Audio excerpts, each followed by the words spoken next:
Hello everyone! Along with zucchini noodles, I often make spaghetti squash as a pasta substitute, and we really enjoy both.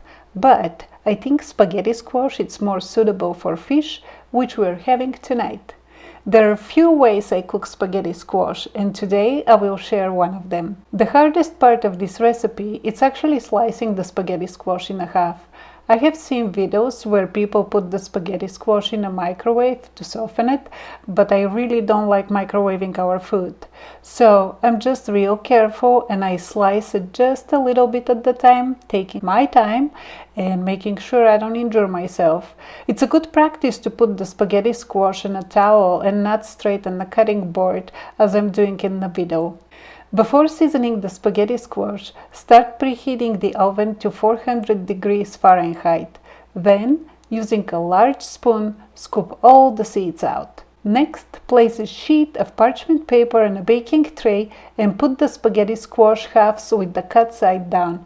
Then, using a fork, poke 3 holes on the bottom of each spaghetti squash half. And as I mentioned earlier, they're quite hard, so I'm using a small cutting board to hammer the fork into the spaghetti squash. If you have a better solution to this process, please leave a comment. Thank you. And now, to season the spaghetti squash, flip the halves over, sprinkle them generously with olive oil, and then add salt and black pepper to taste. I usually add 2 pinches of salt and a pinch of black pepper.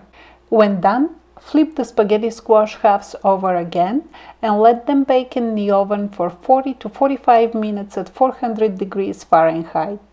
When done, take the spaghetti squash halves out of the oven and let them rest for 20 minutes. Once the spaghetti squash has cooled to the point where you can handle it, using a fork, gently start peeling the layers of squash to make a nice bowl of spaghetti. I hope you enjoyed this video, and if so, please give it a thumbs up. If you're new to my channel, please consider subscribing. And as always, thank you so much for watching. I love you all. Goodbye.